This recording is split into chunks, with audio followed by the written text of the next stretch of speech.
and what doesn't, and how to deal with crowded places. Because when we first try and get off this planet, it's going to be extremely crowded in the habitats. People in dry places, there's some great papers out of Saudi Arabia, how to deal with dust. And they know because they live it, since they were a kid. And there's thousands of years of experience dealing with the stuff in the place you are. So I claim that people's real world experience, this is what is going to make the technology we need to explore space actually work, not just in theory, but in practice. So I'm going to explore some different ways how you can do research at home. So the simplest ways are software-based. So I do computer science, and computers are great because I can take any computer anywhere, download the software that I need to do my work, and I can get work done there. There's a ton of free software that does a great job at letting you make. You can make digital content, like Blender is kind of an amazing 3D modeler. Interface is not super duper great. If you want 2D vectors, there's a beautiful program called Inkscape. If you don't have enough money to buy Photoshop, the GIMP is a great 2D imaging tool. If you need GIS software, there are expensive commercial versions. QGIS will do a lot of that already. I've used I'm going to show you some applications of these things for doing actual space exploration stuff. For example, we built this piece of software called Virtual Colony. So the Unity editor is free for non-commercial use. Blender is what we use to build all the building models, and Sean did an amazing job with most of these buildings. I downloaded the Cybertruck and then modified it. The license actually allows this some models on Thingiverse. There's some NASA Mars terrain data. QGIS let me stick pieces together. GIMP let me basically crop down to the area that I was interested in working on. So you can assemble really complicated pieces of software using free existing tools. And again, you don't need any money. All you need to really care about what you're doing. That's the gap that I don't know how to plug.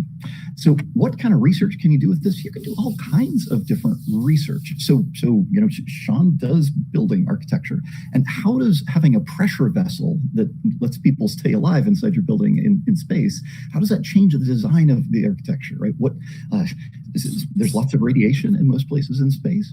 So there's how do we deal with radiation, right? Well, you can look at building architecture, kind of think about it, and then with these tools like Unity, you can walk through these environments. You can actually be there and see how the building feels, right? The sort of softer social sciencey stuff, like is this entrance actually going to work? Can I see the cool architectural feature that I put in when you get there? So these are questions you can actually answer and figure out really good bulletproof tested building designs that are going to keep people safe and be buildable on Mars. There's a lot of hard questions that we need to figure out the answers to. The economics of how things work in space, almost totally unknown. Urban planning, when you start with literally a dot and then everything is arriving via either things that we build locally or things that we arrive via rockets, nobody knows what the heck that's supposed to look like.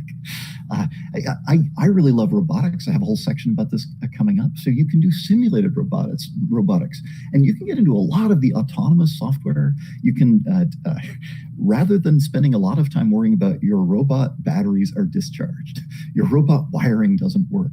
Physical prototypes definitely have a lot of challenges that you don't have in the virtual world. So virtual setups, you can do a lot of interesting stuff. So definitely don't write off software just because, oh, it's a software thing, it's something on the screen. You can get a lot done.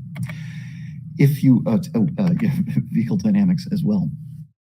There is a lot of real world, so physical objects are something that people really care about, and there's honestly no substitute. I can draw a lot of things on the screen that won't really work, but testing them is a great way to figure out if they will really work and what's important about building them. So can you build real things? I use these tools, some of them every day. So Prusa Slicers with free software to control my printer works with pretty much any 3D printer out there, including the FDM or SLA. OpenSCAD I really love. It's basically a programming language that lets you create a part. Very great for parametric CAD, where you're defining a complex design that can be scaled up and down, that you can move parts around, that you can rework design designs in OpenSCAD, refactor designs in a way that you can't otherwise. If you want to design an electric motor or a solenoid, an electromagnet, there's a magnetic simulator, FEMM, that works great. You can hook up a machine tool that will cut steel or aluminum or wood. Linux CNC, great little tool for that, for digital routers, digital machine tools. So lots of free software out there to get done many of these things. And to be honest, I run Linux as my main operating system. It's an amazing demonstration that a open source project with no dollars involved can make an operating system that's competitive with the world's best. And if you have an Android phone, there is the Linux kernel that makes the phone actually work. And that's an open source piece of software prepared by random people around the internet. So it's possible to design and build really complex things without actually having a traditional organization. So I do a lot of robotics. I really care about robotics. This is one of the things that got me into science and technology back when I was a kid. And there are a huge number of unanswered questions. Robotics are critical to getting space exploration to actually work, because we're going to need to send robots to prepare enough stuff to keep people alive before we send people. And this is extremely hard. We just don't have technology to do this yet. And I think lots of people have good ideas about interesting new things to do with robots. And the problem is robots are appallingly expensive. The PR2 from Willow Garage, beautiful, amazing piece of technology, but I think there was an academic version for $250,000 there was like a one-armed version that was cheaper, but that's a ridiculous amount of money. But Baxter is a beautiful tool designed for manufacturing. But also just way too expensive. Actually, Willow Garage and Rethink Robotics ended up that they couldn't sell enough of these to make money because the price was too high for people to buy lots of them. Universal Robots is still selling the UR5E arm. Great little arm, but $22,000 is a lot. I don't have that laying around, and I can't try new things easily if I'm using really expensive hardware. It discourages you from exploratory science that I claim is kind of where we're at. So how can you do things really cheaply? Here's a project that I did. I call this TrashBot because it's based literally on a Power Wheels kids car that I pulled out of the dumpster. And the reason that works is because it's got brush DC motors that I can control with a computer. So I ended up taking my laptop and just thinking, how can I hook my laptop onto this kid's car? And basically, I grabbed some 2x4s. So I claimed that it's under $10 because the only things that don't come off of here and are reused for the next thing, like I still use that laptop, is that there's like the wood frame that I had to cut, right? The bolts you can reuse. I didn't actually have any batteries handy, so I just grabbed a computer universal power supply. Is the thing that lets it drive around. So it's kind of a ridiculously simple setup. But this helped me figure out that latency is incredibly important in doing robotics, and that control latency, camera-based control, latency turns out to be an incredibly important issue. But you can do OpenCV-based color tracking. There's a lot of honest-to-goodness robotics research that you can do with a platform that looks like this. I've also realized it looks awful. I mean, it looks like a pile of trash. I think if I had painted it, so pro tip, paint your wood silver. Doesn't look like a piece of scrap wood anymore. It suddenly looks like, oh, okay, cool. It looks like a piece of metal or something you actually spent money on. You can do an amazing amount of robotics for an extremely small amount of dollars. So a lot of different tools out there. Actually, the Kinect sensor. So we've got this is the Kinect 360 depth camera. This is a beautiful little stereo-based infrared capable depth camera. A great little tool. You can do depth-based camera-based robotics, and you can get to object recognition, obstacle avoidance. Latency is going to be an issue, but it's an issue even with the more expensive cameras. So understanding what's out there. If you need an onboard controller, a Raspberry Pi 2, it runs Linux. You can install OpenCV. You can run compilers. It's a great little tool for doing onboard compute, and there's a row of output pins. So up here, there's a row of output pins that lets you do digital control of lots of different things. So you start off blinking LEDs, if you send the digital control signal to a DC motor controller, you can actually control any brushed DC motor. So a brushed DC motor is, for example, it's present in a little kid's car. It's present in the linear actuators that are used to push solar trackers around. So there are lots of tools that actually you can drive directly from a DC motor controller, and you can get really cheap DC motor controllers that work really well. So I love these little BTS 7960s. You have to stay in their volt and amp limit, but they are a reliable, simple tool that let you push. I mean, we've pushed a robot. Pushed around a robot that's big enough one person really can't carry it. So you can get up to like a human-sized robot driving around with a little $7 motor controller, and the batteries from RC plane, which are it's crazy how cheap this stuff is if lots of people use it. So you can see that like for a couple $100, you can actually get a pretty reasonable setup to build a pretty complicated robot that lets you do real, honest-to-goodness robotics research. There's tons of trash robots that I see these sitting on the sidewalk or in the dumpster. I just can't help myself. Old Roombas, you can program them with an Arduino, and they're packed with sensors. They have the wheels encoders, lots of localization, all sorts of fun stuff there. If you have an electric vehicle, the little kids car, there's a ton of these things. So beautiful options with that to build driving platforms. And you can carry around a lot of payload with a little Power Wheels type kids car. Bed frames that actually move themselves, or the power seats in a car are great because they're a brushed DC motor, and there's lots of little linear actuators in there that are handy for building all sorts of mechanisms. So all sorts of that stuff you can get up to real research. So this looks like a robot. Hopefully, we should have painted the wood silver. So it's got Power Wheels, wheels and motors. It's got let's see, actually many of these things that are recommended. So what raises and lowers the wheels? We have linear actuators that raise and lower the wheels, and then raise and lower. It's got a little mining head on it. So linear brushed DC motor, linear actuators.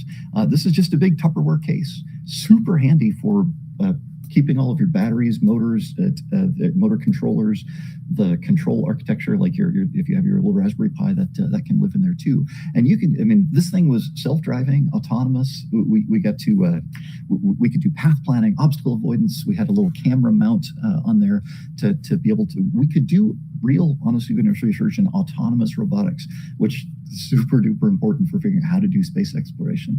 And building it yourself, you definitely get a good feeling for what's hard, what's easy, and when you see the thing drive, okay, hey, this is actually doable. I claim that the next step is to take depth camera images and then find the obstacles and then figure out a path around them. We've been working on some technology to do that. So this is a depth image. It's from a slightly more expensive camera. I love this camera. So this is the Intel RealSense, and it's so this is a $200 camera, which is a little more expensive than I had in my previous slide. It's basically a scaled down version of the Kinect depth sensor. It's stereo disparity, two eyes, just like a human being has two eyes. It's USB powered. It just plugs into one USB-C plug. Works great on a Raspberry Pi 4. It's kind of the Pi 4 it's a little light on the CPU side to do high frame rate stuff, but you can get 720p depth images and do something reasonable in real time with a Pi 4, and super light on the battery. It's a great thing. So that's robotics.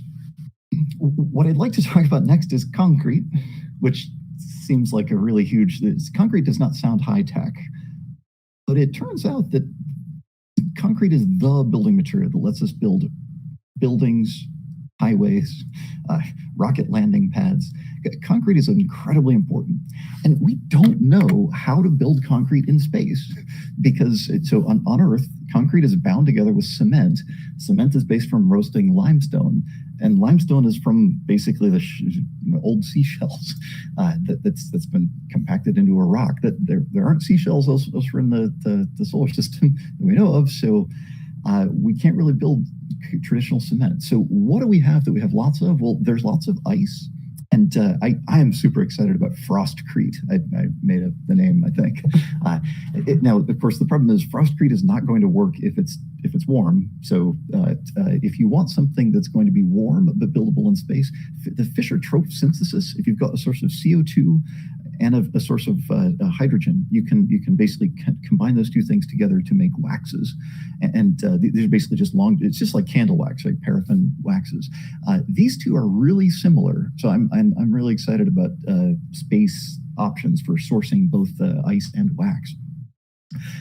There's been some work on polymer concrete. AI Space Factory, amazing company. They figure out how to automatically build building scale things with robots using a polymer concrete that's a PLA polymer, just like a 3D printer, mixed with dust to make it much stronger. There's some discussion of sulfur concrete. I'm not totally sure how to reduce sulfur without using a lot of basically time and energy to pull that off. So one of the cool things about Frostcrete is I can do experiments. I mean, Frostcrete is literally frozen mud. So, it's winter here in Alaska already. I wish fall was longer, but it's definitely below freezing here all the time now. And that means that I can do experiments with Frostcrete really easily. So I said, well, hey, let's try this out. And let's see, I've got a bunch of slides. I'll show a live demo here in a sec. So basically, splat out some mud. Okay, lesson one, mud sticks like crazy when it freezes onto whatever it's on, which is surprising. So I needed to put some aluminum foil to keep it from sticking to things, because otherwise it's just totally glued on there. It looks like a giant kind of chocolate bar. It's really dark, which is also kind of surprising. It's too stiff for me to break by hand. I mean, it's that strong, which is crazy. You can hacksaw it. That's how stiff it is. It is brittle, so you can crack bits off. So I said, well, let me make some like beams and then cast in basalt fiber. So basalt fiber is molten stretched basalt rock. And so this is a substance I think we can make in space pretty easily. Basalt fiber mixes into mud really easily and then freezes into your beam really easily. And basically, okay, I can make a little beam. What happens? Well, I was amazed to discover that within like a few hours, the surface layer of ice is gone. It's vanished into the air. It doesn't melt, but it sublimates, right? It vanishes into vapor, which is totally unexpected. I would not have thought that was so fast unless I had actually tried it. But there's also these really beautiful ice crystal patterns. So the ice is crystallizing, and you get a little vein of pure ice as part of the thing. Probably not great for strength, to be honest, but it's sure pretty. So heck, I said let's set it up, see what happens when the sun shines on it, and of course it's well below freezing, and it's fine. The sun can shine on it. Maybe it's sublimates slightly faster, but no big impact. It was also amazing to me how much weight it could support. Like this is a real thing. I've heard creep, where the slow deformation of ices can be a problem. So I said, okay, let me just set this thing up, and I left it running. It's actually still sitting out there. I have about a week of these little beams sitting with some weights on there. These are little zinc castings. They're 2 kilograms a piece. So there's definitely some substantial amount of weight on them. And they have, so creep is where they've slowly deformed. And these have slowly pushed down about 1 centimeter is how much they've lost in 6 days. This is a lot warmer than it would be on Mars, for example. So creep is not as big an issue as I had thought it would be, at least in the short run. So I really want to be able to do some actual quantitative tests, right, to measure some numeric strength values to compare with real conventional concrete, and then we can compare Frostcrete, Waxcrete, polymer concretes like conventional concretes. So 3D printer CAD it up using OpenSCAD, the free tool that I talked about before. Printed out some little just thin wall boxes out of PET sheet plastic, filled them up with mud, let them freeze, and makes a nice little test box. My next plan, this is not done yet, but basically I want to just put it in my hydraulic press and then measure how much force it takes to crush our little test samples. I was doing this with some composites before, and seems like a pretty straightforward process. You can get pretty repeatable numbers with just kind of backyard off-the-shelf stuff. This is a cool way to get huge force gauge. Like this is basically 5-ton force gauge from a little hydraulic cylinder. And then there's just a pressure gauge, and the whole thing is filled up with hydraulic fluid. So when you push on the hydraulic cylinder, the pressure goes up. And it's in this nice linear way that the pressure, you can just read off the force by looking at the pressure in the hydraulic fluid. So the other thing that would be fun is we know we need to stop micrometeorites and need to be able to stop like vehicle impacts, for example. So I think a couple of centimeters of this stuff should stop a bullet, which should be cool. And I mean, firearms, super duper useful for high, like transonic and supersonic experimentation, because you can load bullets to be whatever shape you want. Like a Schlieren in photography is something that literally is about $50 worth of equipment, and you can take Schlieren photographs of basically supersonic shock waves, for example. It's super amazing, beautiful stuff.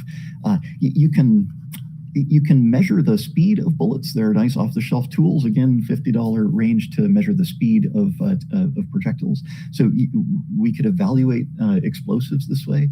I mean, a firearm is designed to contain explosives, so might not be able to do this in most places. America is pretty gun-friendly, and Alaska is extremely gun friendly. So I can literally do those experiments in my backyard, which is a little amazing. Next step is to measure wax-bonded concrete. I've just started playing with these things, and it feels very much like water. So I think a lot of the tech I can develop in icecrete, because it's really easy to recycle, and wax it's not that hot, but it's hot enough to like not be comfortable to play with your hands, whereas mud is very backyard friendly. So super excited about options for wax-bonded concrete. I'm going to show you some examples after I finish up my slides here and stop my screen share. But the bottom line on backyard research, you can do a ton of backyard research. And essentially, like, freezing mud is a $0 thing, clearly, right? How similar is that to real extraterrestrial? It depends on the mud. So, right. How similar is it? It's not going to be the same as it is in space, but there are definite serious similarities. So Elon Musk has this awesome quote that all we're trying to get is to be less wrong. We know we're wrong, right? Mud is not the same thing as extraterrestrial dust, etc. But there are definite similarities, and you can learn a ton by looking at how mud freezes and then measuring it and thinking about what taking a scientific approach to freezing mud can inform how much more complicated systems could be built. And again, the limiting factor is smart people paying attention to stuff. So it doesn't really matter if you're in middle school or something, you can still freeze mud if it's cold enough outside your house. So simple experiments first, and then what's more important. And I mean, certainly keep an open mind that like maybe in a more complicated situation, my simple experiment isn't going to be 100% applicable. But and this software type approach of, well, we'll just try it, find out, and then course correct from there. It's super duper valuable. This is one reason why Elon Musk has been able to do things with his rockets that people have wanted to do for a century and not been able to pull off until he figured out how to do experimentation fast and cheap. So I claim doing physical experiments is really easy for me because I'm in a rural area. I own my own house. I get to decide, like, if gunfire off the back porch it seems like a good idea to me and seems safe, it's actually okay for me to do here, which is sort of amazing. I honestly love having a big industry nearby because their trash is so awesome. They throw away, tools that basically I would have to pay. I have thousands of dollars of tools that were literally, there was something wrong or something broke, and they're like, no, just buy a new one because they don't have time to deal with it. Well, if it's my first tool to do a thing, a pneumatic framing nailer, for example, super duper useful.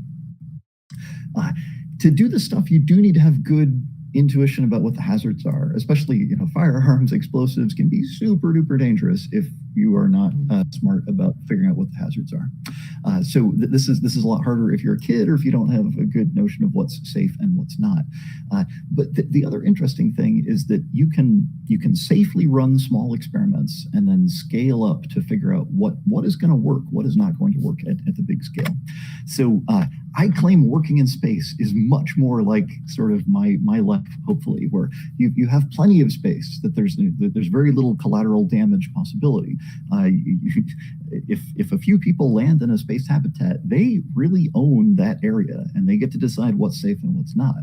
There's going to be rocket activity happening nearby, so that the trash is going to be awesome. Hopefully, astronauts will have good hazard judgment, because otherwise they're going to die horribly. There's a great quote from Adam Savage: "If you write it down, that's science." And I really want to publish a paper on that started from freezing mud, because that's science. The Extraterrestrial Habitation Research Institute, we are absolutely looking for people that are capable of running interesting experiments, writing it down, communicating the results clearly, thinking hard about what the results really mean, and is this really applicable to extraterrestrial habitation. This is great, and we have a Discord server. You are absolutely welcome to join us. This would be awesome. I'm on there. I'm at Orion Lawler. That's the end of my slides. I'm going to stop sharing here and.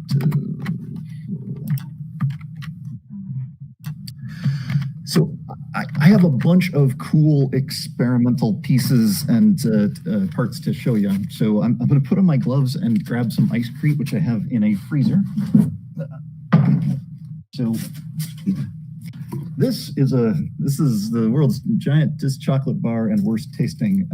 So this is frozen mud. It is literally like it's under 6 millimeters thick, and this thing. Oh, okay. Case in point, it's not as gold as it was before, so it's a little bit brittle. Actually, might have been some sort of flaw that developed there. Actually, I can see it melting on the surface. I thought I was going to get a little more time out of this than I apparently did. So yeah, when it melts, it absolutely turns to mud, which is a hard thing to do. I mean, mud literally has this is just sort of fluffy mud. You can see it's a little bit shiny. Oh yeah. I can actually see it oozing and creeping and bending because it's partially melted. Okay. I guess slightly harder pieces. So I have here, this is my little test brick. And then I have a much bigger piece. So frozen mud pie. And the sound, the sound is really interesting to me, right? It sounds like a hard piece of, the ice is what holds the dust together. And this is kind of an amazingly dense brick of stuff. My goal possibly later today is to just shoot this and see what happens. I'm gonna try and peel the container off, because if it can stop a bullet, I mean, that's kind of incredible to me that a chunk of mud could be capable of that. My goal at some point here is to crush these in my hydraulic press and then measure how much force that takes to actually smash them and figure out how it fails. So does it fail by basically like mooshing out the way a piece of mud would? I don't think so. So you saw when this thing broke, that it breaks along these sort of brittle planes, right? That you have brittle failure. It's not sort of a soft, muddy type failure like you might expect. So I kind of suspect when I smash this thing, it's going to shear, or the ice is going to crack. Sometimes they explode, so hazard awareness. I usually have a little chunk of plexiglass in front of the hydraulic press as I try and smash the things down. So when this melts, it literally just it turns into mud and vanishes, which surprisingly. The fact that even sitting there in a freezer that I pre-chilled overnight, it did not seem to like that. I'm going to share my screen one more time because I have some pictures of this mud melting, and yes. I have pictures that seem to have vanished. So let's see. So the GIMP used to prepare all of the images here, and I have a little melting time lapse.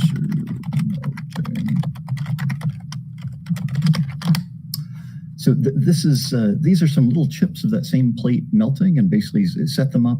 And we're going by about a minute per frame here. So they melt in starting from the edges, and they turn back into mud.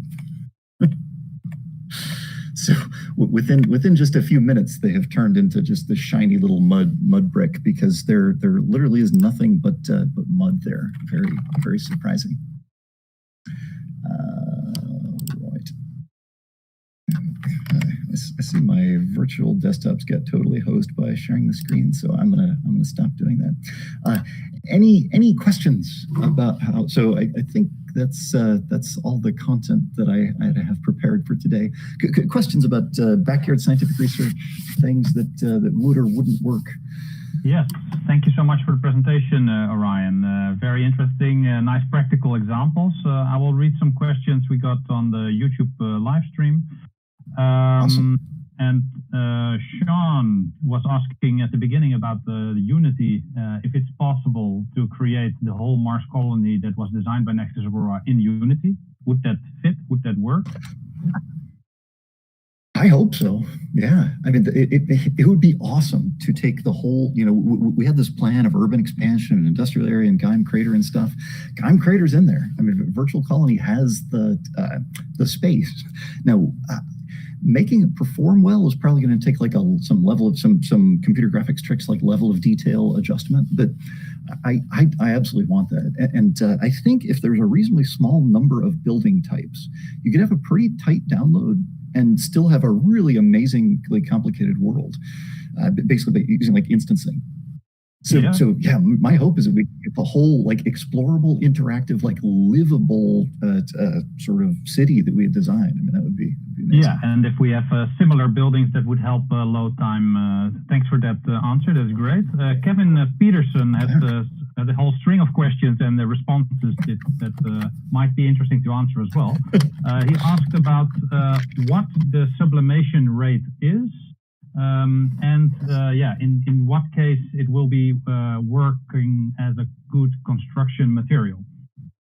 Yeah, so sublimation. So all I have data for is Alaska winter, and the sublimation rate actually seems to vary somewhat based on the exterior humidity.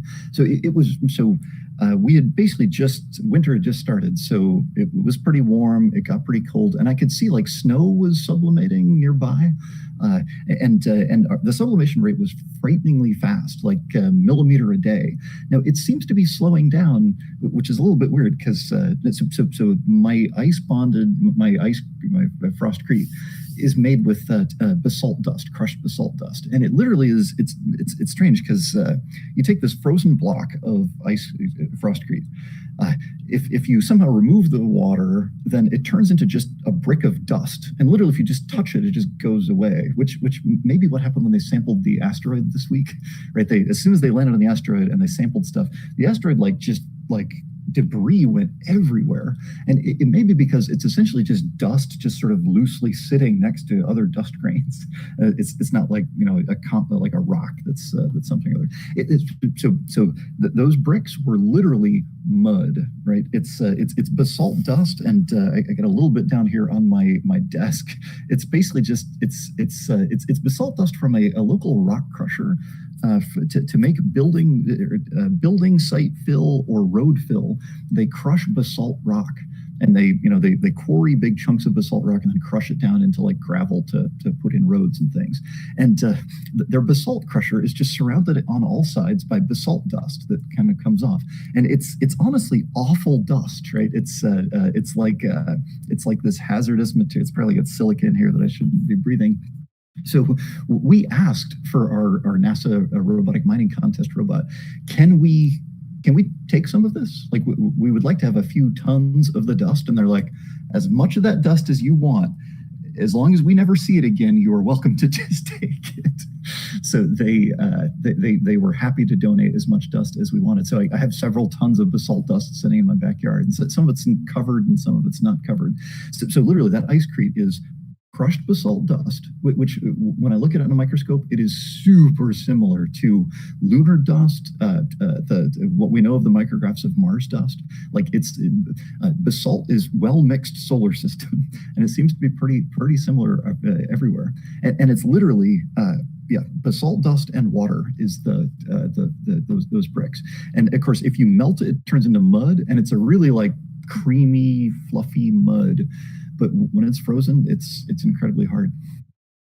Thank you so much for that answer, because you also answered the question asked by Akshat, because he was wondering if there would be any additives to this brick, but it's only those two components. Thank you so much.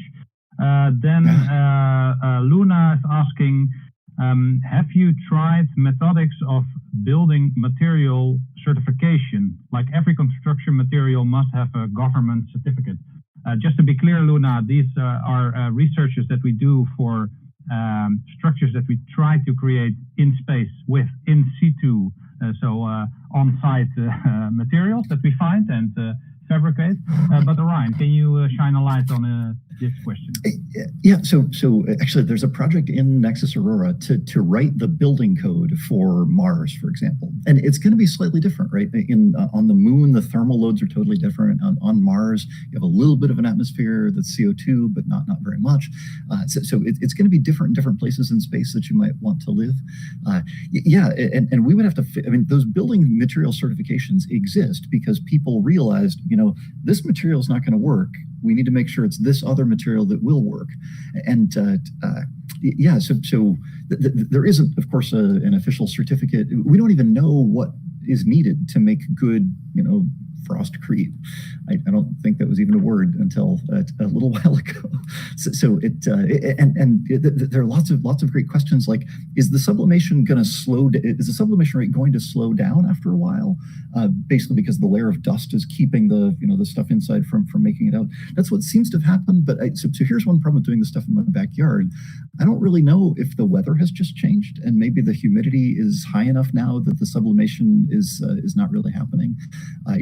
I know we certainly get frost crystals building up when the relative humidity gets to be too high. So it's the equivalent of dew in the winter here. Yeah. Kevin Peterson's question: is it BP1? It's not technically BP1, but for the NASA robotic mining contest, our robot basically plays in BP1, and we at one point we got the robot back home here to Alaska, and we realized one of our wheels had a bunch of BP1 in it. So I basically have a little tiny bag of BP1. I was able to do microscope analysis, and it's so the mineral distribution seems to be slightly different, but the grain size, the mechanical properties are spot on. In other words, it's extremely similar to NASA's lunar regolith simulant, and I think this reflects because that's good, at least for your experiment. Thanks for that answer. I had an interesting question from Sean, because you're talking about your backyard, which is obviously pretty big if you can have a couple of tons of this material laying around, but that's a nice advantage of living in Alaska, I guess. The question is, what does your spouse say about you shooting up this frostcrete? I tell my wife that I'm gonna go shooting, and then she knows to expect the gunfire. And so we're on 10 acres, and then we're on the back of about a mile of just forest. So it's definitely totally safe. I have a good backstop, and I can be far enough from the house that it's not too horribly loud. Yeah. Okay. If she's okay with it, we're all okay with it. It's weird because I know in a lot of places, like shooting guns in your backyard is totally illegal in most places. In Fairbanks in particular, so I was looking at the numbers. Fairbanks has the highest rate of gun ownership in America, which has the highest rate of gun ownership almost in the world. And Fairbanks in particular has a huge amount of guns here, and basically every afternoon, if I just go outside, I hear gunfire off in the distance, and it's people just shooting things. It's a real Yeah, for a lot of people watching this live stream, it might be very strange to hear these things, but it's nice that you have the freedom in this case to do these kinds of experiments. One more question is about, and I also would like to tell the audience, you can keep the questions coming. We have a couple of minutes left, but I will ask another one, and that is, if you think, based on all the material properties that you've researched up till now, it is possible to create Martian bricks without any additives. Is it possible to use this BP1-like material, compress it very hard, and have it stay in brick shape? There's some awesome papers showing that if you take basalt dust and you just smash it hard enough, you can kind of make like a synthetic sandstone. You have to really smash it like extremely. It was some number of, many tons per square centimeter, I think is what they needed to do. I have a pretty small hydraulic press, and I kind of have tried just kind of throw some basalt dust on there and then smash it with the hydraulic press, and didn't really seem, I didn't make really a good competent brick out of it, but I wasn't using very much pressure. I didn't really know what I was doing. So I understand that it is possible industrially to basically just smash bricks together and they work. So yeah. Okay, so that might be a nice one, especially looking at what Nexus Aurora have been proposing with the shelters above ground made with the regolith brick. Maybe it is a possibility to do it on a small scale or very small surface, so you can get a lot of pressure to try and create a rock, basically, likely. But I'm at least looking forward to the outcome, maybe, of that experiment. If you could do that, maybe with your home hydraulic press. I see another comment by Kevin Peterson. To test the sublimation, you could also make a small vacuum chamber and just use the climate to manage the temp. So that's maybe a nice suggestion. I want to do that this winter. Actually, my plan. So I've been wanting to make a big vacuum chamber for a while. I actually have a little vacuum pump and I have a little tiny vacuum chamber. So I can test little tiny stuff, but I would really like to be able to do like fairly big, like the habitats. We did some experiments with basalt fiber reinforced habitat material, and to do some long-term tests, like creep tests for that, I really would like a fairly big thing. Yeah, machining the mud, totally feasible. You might be able to cast the mud into the shape that you want. I don't know. There's a lot of frozen mud. Who would have thought this was actually an interesting thing to play? So many interesting things to still even do experiments with. Yeah. Great question. Am I in Anchorage? I'm actually not. I'm in Fairbanks, which is the second biggest city in Alaska. None of them are super duper big. But yeah, Fairbanks is right in the middle of the state, and our weather is much colder than Anchorage. Like I say, it dropped below freezing about 2 weeks ago, and it's been below freezing every day. There was one day where I was a little worried about my creep test, because it's literally just sitting outside, and because I'm curious what happens long term, right? Sun shining on it.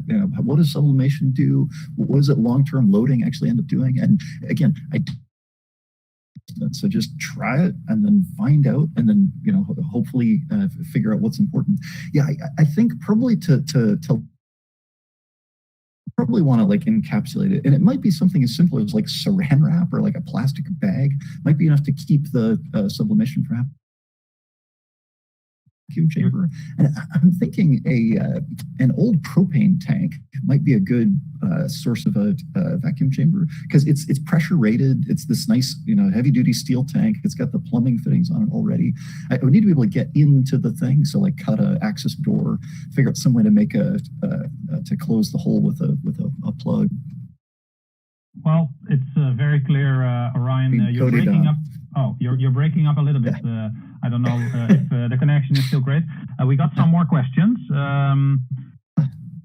The question by Luna was, do you think ISRU is a waste of water that you need on Mars? I think it was already answered by one of our team members that at least for the Nexus Aurora colony, we were planning to have actually a lot of water. So that might be the answer you would also give.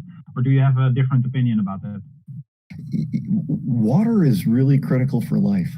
We need oxygen and hydrogen wherever we go. So if there's some place that we want to live and there is no source of water, I don't think we want to live there. You'd have to import all of your water somehow for living. It's interesting to keep humans alive. Water is the biggest mass over the long run. Food dehydrates down really well. You can recycle water to some extent, but it's water is critical for life. There's another question by Mr. Akshat. It's about what temperature did you freeze the mud? Because he wants to try himself. So that's also good news. I would also like to say to everyone listening right here, that below this video, there's a link to our Discord. We have a lot of people who would also like to join, specifically also the server of Orion, which is doing the EHRI, so the Research Institute, and you can join them and work on these kinds of projects and discuss with all of these people all the time. So if this video is over or you missed the live stream, make sure to look at the links below this video. But Orion, maybe you can also answer the question, because Akshat really wants to try this experiment himself. So it's about 10. It's minus 10 centigrade here. So in Fahrenheit, it's been between about 0 and maybe 20 above. It's pretty cold. Honestly, like a freezer, just your home freezer is probably enough to get some interesting results. There's one aspect of this that might be kind of interesting. I've been trying to make sure that stuff freezes in a particular direction. So, for example, if you just have a big blob of mud, it may freeze from the outside first, and then water expands a little bit as it freezes. So I've seen ice literally break itself apart as it freezes. If it freezes on all sides and the outside first, then the inside stays liquid, and then that basically the pressure just rises until the thing will crack itself apart. Really bad for the mechanical strength. So I've tried to set up so one side is insulated basically, so it's going to freeze from the other side and then work its way in. That's very smart indeed. Also, of course, the tip of doing this actually in your home freezer, if your spouse or mother allows it, of course. But no, good tips. I'm trying to look at the questions. We already spent a lot of time, but let me take a look. There's one more. It seems like there's one question coming in. Let me read it. Yeah, it's not really a question, but I think if no one else has questions, I would really like to thank you for staying a bit longer and answering all of these questions. Yeah. Again, all the people who are watching this live stream or rewatching this live stream, make sure you look below the YouTube video for the Discord server that we have.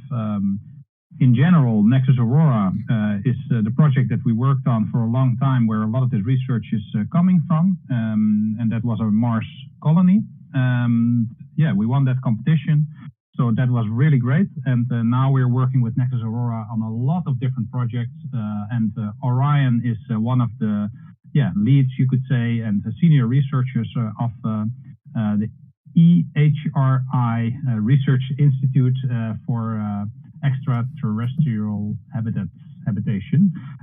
So all of this research is meant to make life multi-planetary in the long run. So if you have any interest whatsoever in this, just like all of us and the hundreds of people in our Discord channel, please feel free to join us.